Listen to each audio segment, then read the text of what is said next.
sample, hepatic care, and will tell us about liver dialysis, a technique I think that started its infancy 5 or 10 years ago, and then I think it grew up to adolescence, and we expect to be more and more grown in the future. Please, he will take about the liver dialysis, its indications, and please start, Professor Joseph. Thank you very much, Mr. Chairman. It's a pleasure to be here. Thank you for the kind invitation to join you in this very interesting meeting.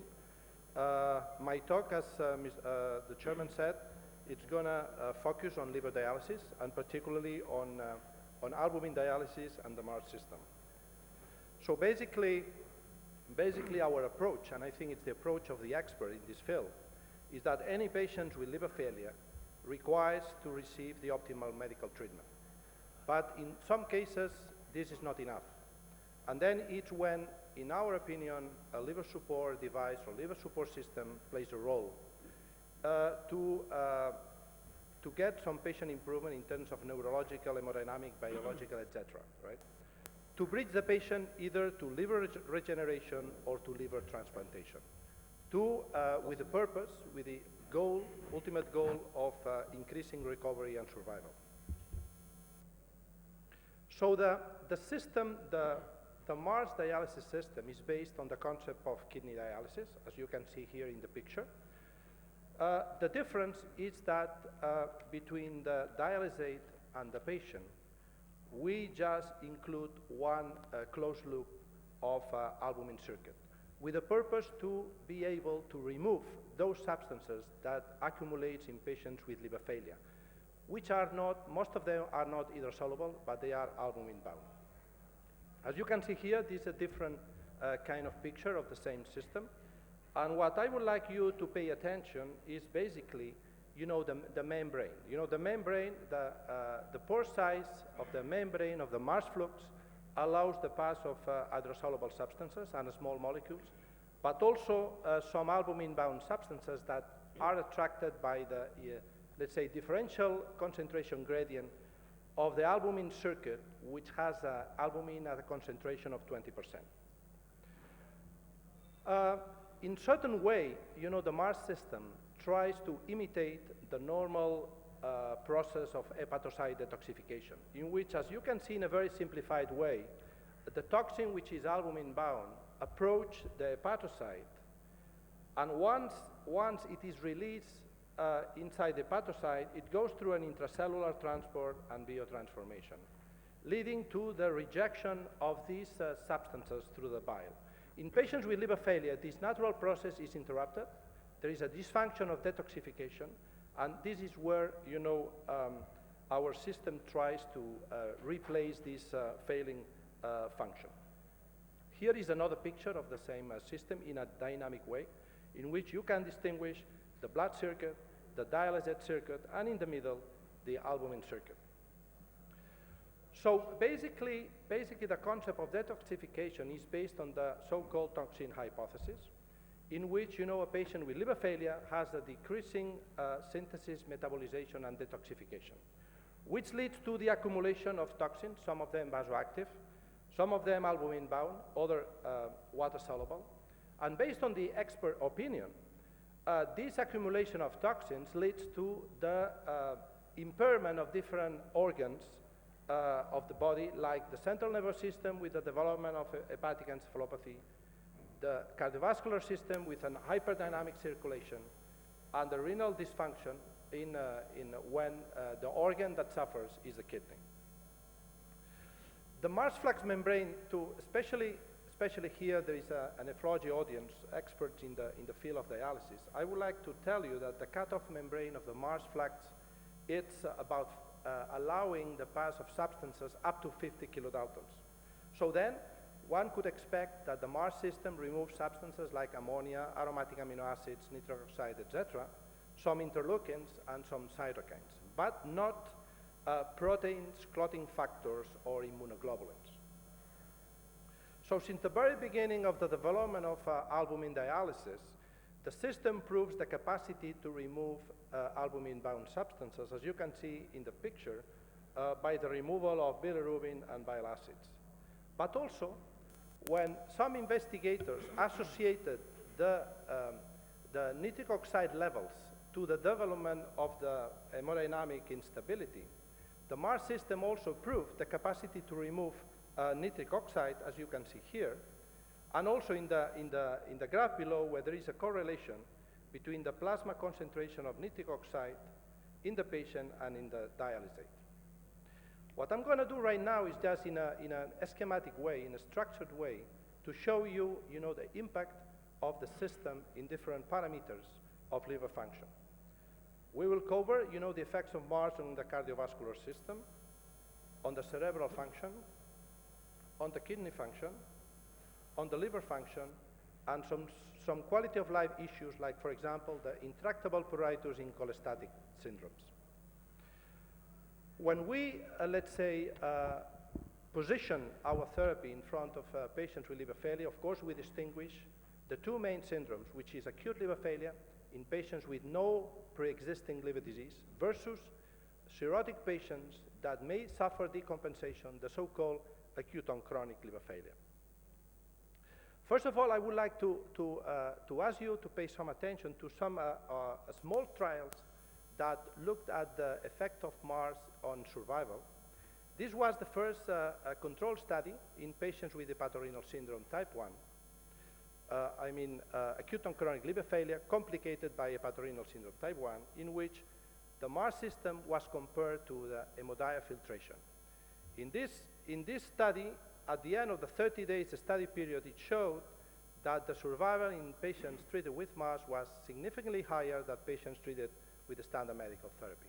However, even in the Mars group, the survival was very small, so that's why the same investigators designed another trial excluding patients in an advanced stage of acute and chronic liver failure and hepatorenal syndrome type 1. So at this earlier application of the system, it showed in this study with 24 patients that the survival, again, was higher in the Mars group than in the control group, and the difference was also statistically significant. More recently, there was a large multi-center randomized control study in 16 liver transplant units in France, in which in 102 patients, there was the indication of this study was acute or subacute liver failure in patients with or without indication for liver transplantation. Patients were treated with Mars or with a standard medical therapy, and at the end of the 6-month follow-up, it showed that survival in the Mars group was higher than in the control group. However, as you can see here, the p-value was not significant.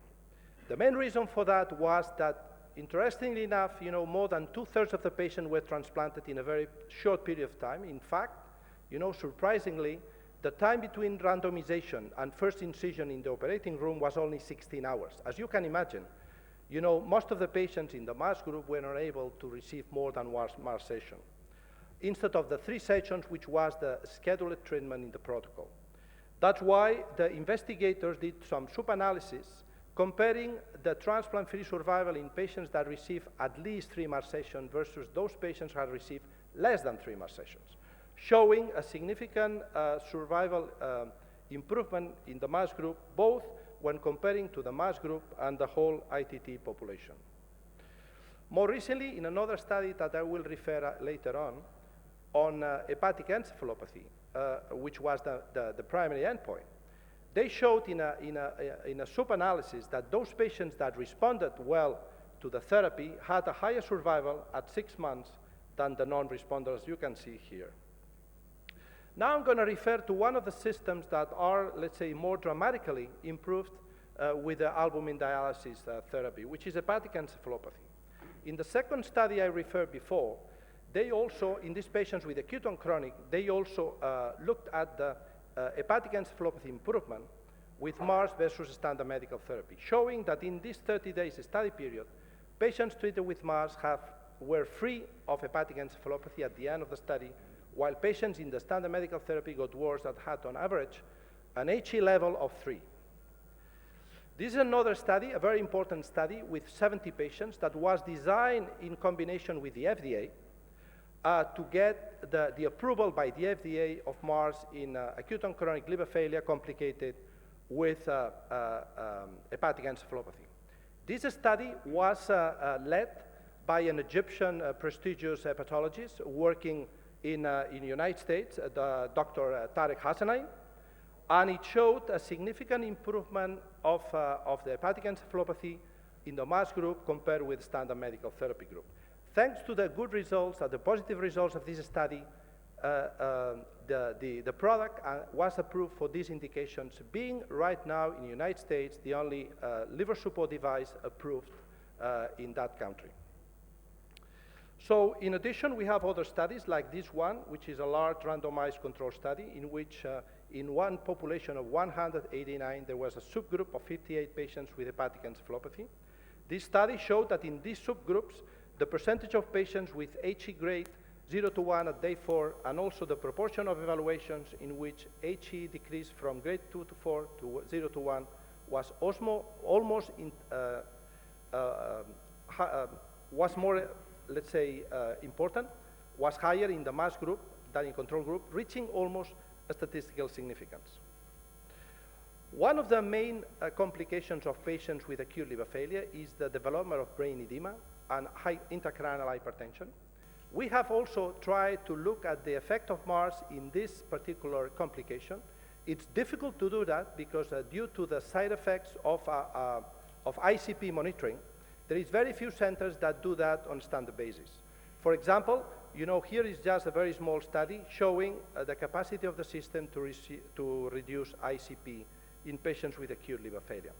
However, you know, to get a more significant result in terms of efficacy of the therapy in treating intracranial hypertension, 3 groups of UK, Holland, and Norway some years ago developed a pig model study, an animal study, in which they provoked, you know, artificially, you know, acute liver failure by ligand of the hepatic artery.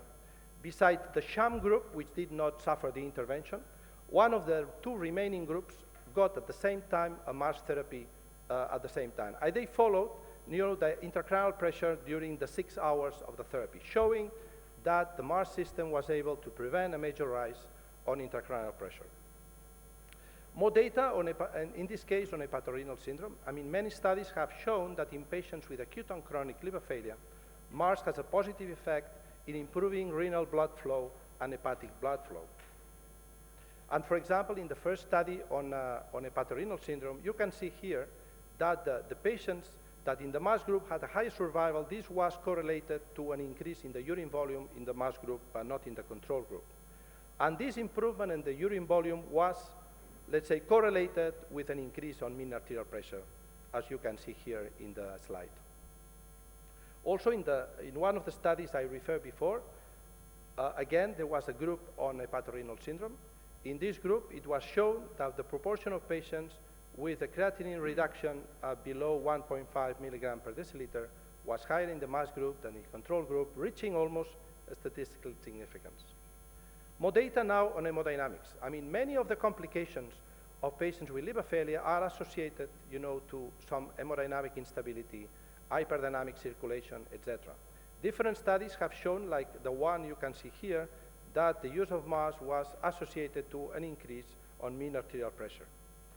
And interestingly enough, you know, some groups, like the group of Dr. Bañares in Madrid, showed that the use of MARS in patients with acute and chronic liver failure showed a decrease on portal pressure, which was confirmed by another group in London, in which they found the same results in a similar group of patients.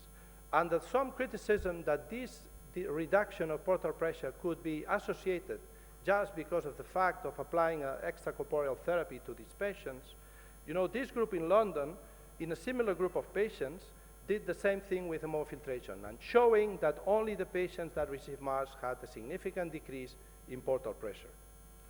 Okay, this is another study, again, showing in patients with acute liver failure that only by applying Mars, in this case comparing to hypothermia in hyperacute liver failure, showed an increase in mean arterial pressure and systemic vascular resistance index. In this study, interestingly enough, this improvement of hemodynamics was followed by a decrease on renin and plasma renin activity. This cannot be explained by the removal of renin by the system, because the pore size of the Mars flux membrane is smaller than the size of the renin molecule. So you can only explain that by the fact that by improving hemodynamics parameters, you reduce the synthesis of renin in the suprarenal gland. More recently, there were a comparative study in patients with acute alcoholic hepatitis, comparing the use of Mars, another alternative liver support device, and standard medical therapy, showing that only the patients treated with Mars had a significant increase in systemic vascular resistance, mean arterial pressure, and this good effect on hemodynamics was associated to a significant decrease in nitric oxide only in the Mars group. And this, as you can see here in this slide, in the right picture, in which the decrease of nitric oxide was quite closely correlated to an increase in the systemic vascular resistance index. Also, the patients treated with Mars had also a decrease in plasma renin activity and aldosterone. Another group in Europe, in Copenhagen, tried to imitate the same type of study in patients also with decompensated cirrhosis of viral and alcoholic origin, with one single session either of hemodialysis, Mars or Prometheus, showing that only in those patients treated with Mars there was a significant increase in mean arterial pressure. Data on liver function, as you can see here in a study in acute alcoholic hepatitis, the use of Mars is associated with a decrease in bilirubin, an improvement of coagulation in this case, that one can only explain by the fact that by removing the toxic load of these patients that accumulate as a consequence of liver failure, the remaining functional liver could resume some of these functions and synthesize clotting factors. At least this is the hypothesis of many experts to explain this phenomenon. Also, in this case, the use of Mars was associated to a decrease in the Madri score, which, as you know, is a score which is frequently used in the assessment of patients with alcoholic hepatitis. Okay, this is a study done in Vienna in which, Mars in patients with primary graft dysfunction after liver transplantation showed an improvement in the capacity to, let's say, eliminate a dye, the so-called indocyanine green, improving, the capacity of the plasma disappearance rate of indocyanine green.